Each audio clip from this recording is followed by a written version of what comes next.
uh, each and every eminent senior journalist for all of you. My heartfelt apologies for getting delayed. క్షమించాలి, కొంచెం గంటన్నర 2 గంటలు ఆలస్యమైంది. ఈరోజు 24 క్యాబినెట్ మీటింగ్ ఉండటం వల్ల అది కొంచెం తర్వాత ఫాలో ప్రివ్యూస్ ఉండడం లేట్ అయింది. మనస్ఫూర్తిగా క్షమించమని అడుగుతా ఉన్నాను నా ఆలస్యానికి. నా జీవితంలో మొట్టమొదటిసారి ఇలా ఏ మీటింగ్ అంటుందండి, thanks meeting, success meet. Okay,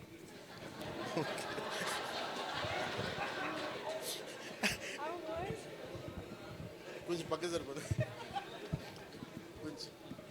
కొంచెం పక్క సార్, అట్లా చాలు చాలు చాలు చాలు, ఏం లేదు అంటే. Thank you. మీరు వెళ్ళిపో. అంటే సక్సెస్ మీట్ ఇవన్నీ నాకు అలవాటు లేవు, ఫిల్మ్ ప్రమోషన్స్ ఇవన్నీ. నాకు ఎలా అనిపించింది అంటే, ఈ సినిమా వచ్చినప్పుడు పొద్దున్నే మాట్లాడుతున్న క్యాబినెట్లో అంతా పంచాయతీరాజ్ శాఖ గురించి మాట్లాడుతున్నాం. ఆ పనులు ఈ పనులు ఉంటే ఒక పంచాయతీరాజ్ డిప్యూటీ సీఎంతో ఉండి పంచాయతీరాజ్ శాఖ నిర్వహిస్తూ ఉంటాను, ఆఫ్కోర్స్ ఫారెస్ట్ అండ్ ఎన్వైరన్మెంట్తో పాటు. సో పంచాయతీరాజ్ శాఖ మంత్రిగా ఉంటూ కేవలం నేను పంచాయతీల వరకే పరిమితం అనుకున్నాను, కానీ సినిమా పంచాయతీలు కూడా చేసి మరి రిలీజ్ చేయాల్సి వస్తుంది నేను ఎప్పుడు అనుకోవాలి. అంటే అంటే నాకు ఎందుకు అనిపించిందంటే, నా లైఫ్ టైంలో ఎప్పుడు కూడా నాకు ఏది తేలిగ్గా దొరకలా.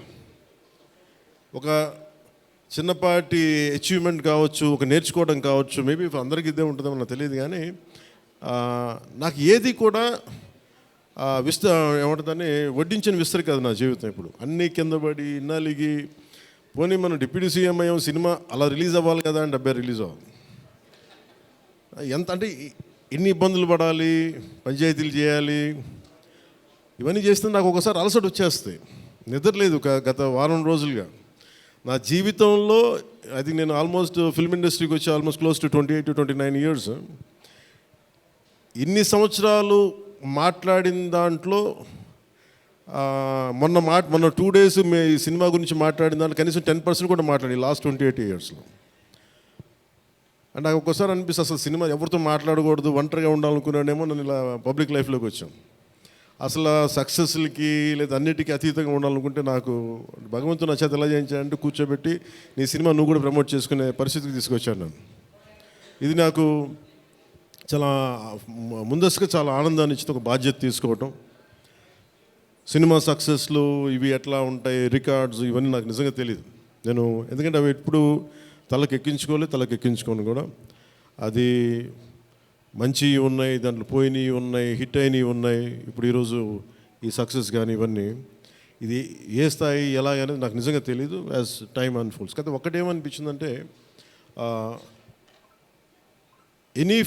ఫర్ ఏ వర్క్ అయినా సరే there is always a room for improvement. Definitely that will be considered, that will be taken forward and so. నాకు ప్రత్యేకించి క్రిష్ గారు కానీ మన ఏఎం రత్న గారు కానీ సబ్జెక్ట్ తీసుకొచ్చినప్పుడు నాకు ఒకటే అనిపించింది, ఇది ఎలా చేయగలం. ఎందుకంటే పీరియడ్ ఫిల్మ్ నాకు ఎప్పుడూ డౌట్, నాకు బేసిక్ అంటే ఎలా చేయగలం, ఎలా సాధించగలం అంటే they came out with good concept. కొంత గుడ్ ఆర్ట్ డైరెక్ట్ని తీసుకున్నారు, మన తోట తరుణి గారిని ఇనిషియేట్ చేశారు. ఎఫెక్ట్స్ ఎలా వస్తాయి అనేది, they might be some glitches, I don't as అంటే ఇంటా ఉంటే నాకు అనిపించింది గ్లిచెస్ ఉండొచ్చు, maybe it will be corrected, that's not an issue.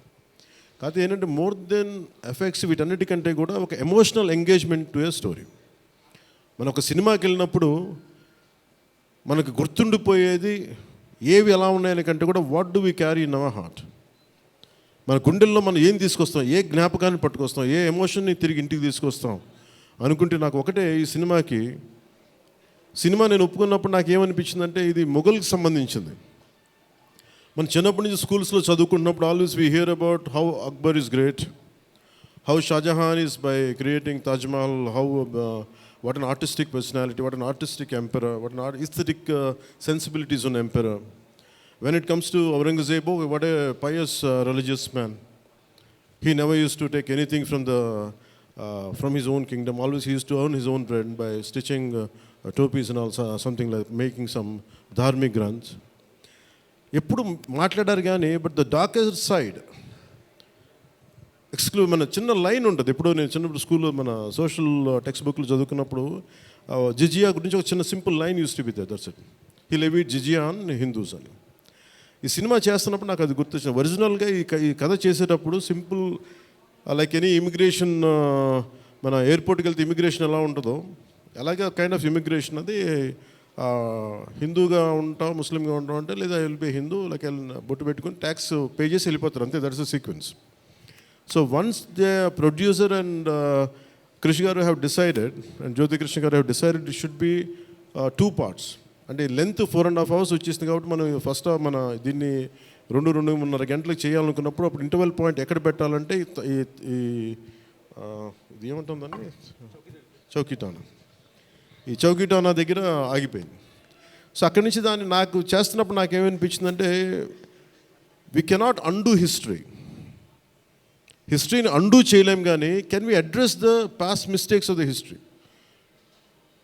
We are not questioning about the Akbar's greatness. We are not questioning the Shah Jahan's aesthetic values. We are not questioning the Aurangzeb's commitment to his religion. There's nothing wrong in it. But we should also parallelly talk about his tyranny, his tyrannical attitude, his approach towards Hindus in those times. అంటే కాన్స్టెంట్గా మనం ఎప్పుడు కూడా Akbar the great అని వింటాం, కానీ Krishnadevaraya the great అని విన్నాం, రాణి రుద్రమదేవి ద గ్రేట్ అని విన్నాం. I don't know why conveniently our historians conveniently they made it in such way only it confine to only Mughal empress.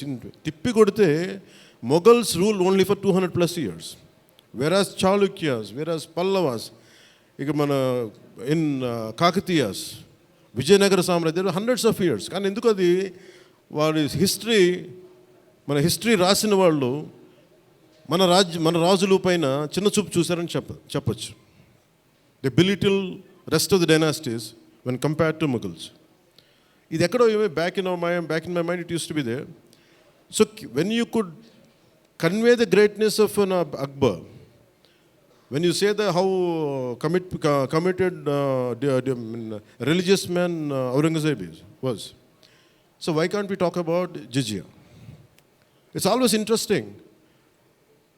And no, being a Hindu land, ఇది నేను హిందూగా ఉన్నాను, నువ్వు జిజియా నువ్వు పన్ను పే చేయాలన్న కాన్సెప్ట్ని ఎవరేమో దాన్ని ముట్టుకోలేదు, భయపడ్డారేమో, లేదా సెన్సిటివ్గా ఫీల్ అయ్యారేమో. బట్ నాది ఎప్పుడు కూడా టైట్ రోప్ వాక్. సో నాకు అనిపించింది దీన్ని ఎక్స్ప్లోర్ చేద్దామంటే చాలా సందర్భాల్లో కూడా ఏమైనా సమస్యలు వస్తాయా మనకి. ఎందుకంటే ఇప్పుడు ఔరంగజేబ్ చేసి వెళ్ళిపోయినా కానీ ఇంకా మన వాళ్ళంతా ఇంకా సెన్సిటివ్గా ఉంటారు ఏంటో మరి. ఔరంగజేబ్ చచ్చిపోయి చాలా రోజులైంది, శతాబ్దాలు అయిపోయింది, కానీ ఔరంగజేబ్ గురించి మాట్లాడగానే ప్రతి ఒక్కరు సెన్సిటివ్గా ఫీల్ అయిపోతూ ఉంటారు. సో ఇది నాకేమనిపించింది, let me explore the darker side of Aurangzeb, especially when it comes to jizya. రాజ్యాలను కొలగొట్టింది ఉంది, రాజుల్ని చంపింది ఉంది, కానీ బట్ ఒక సగటు మనిషి, common man in the Mughal period during Aurangzeb, he has to pay jizya. So why can't we explore this as మనకి స్క్రిప్ట్లో స్కోప్ ఉంది కదా, దట్స్ హౌ వి ఎక్స్పాండెడ్. ఆ ఎక్స్పాండ్ చేస్తున్నప్పుడు నాకేమనిపించిందంటే, ఎప్పుడు రెవల్యూషనరీస్ ఆ రెబిలియన్ ఎలా ఉంటుందంటే స్పాంటేనియస్గా ఉంటాయి, వెరీ స్పాంటేనియస్గా స్పార్క్ అవుతాయి. సో ఫర్ మీ నాకు ఈ ఆల్ దీస్ ఇయర్స్ నా పొలిటికల్ జర్నీ కూడా అంటే రెండు నాకు ఇన్ఫ్లుయెన్స్ చేసినాయి. 18 minutes ప్రీ క్లైమాక్స్ ఆ పార్ట్ అంతా. One is mainly my background in the martial arts and my technical understanding of cinema, technical aspects of cinema. The third is my experience in handling the emotions of people and fighting against the tyranny in Andhra Pradesh. So maybe all this rolled into one. That's why the climax had been appreciated quite well. Andaru nachi okati repeated అది నాకు చెప్తున్నప్పుడు నాకు నిజంగా ఎందుకు చాలా ఆనందం కలిగింది. ఎందుకంటే ఒకసారి ఇది ఔరంగజేబ్ చేసిన దాన్ని హిస్టరీలో ఎంతసేపు వైట్ వాష్ చేశారు. మొఘల్ చేసిన దారుణాలందరినీ, ఔరంగజేబ్ చేసిన దారుణాలందరినీ అసలు మనకు తెలియదు. సమ్టైమ్స్ వాళ్ళ గ్లోరీతో పాటు వాళ్ళ చెత్త కూడా చెప్పాల్సిన అవసరం, వాళ్ళ దుర్మార్గం కూడా చెప్పాల్సిన అవసరం ఉంది. That's what the climax had revealed, the climax had work towards it. అది ఆ సిచ్యువేషన్ వచ్చింది కాబట్టి దానికి కంప్లీట్గా చేయగలిగాం, అదొకటి. మెయిన్ నాకు ఈ సినిమా ఇన్ని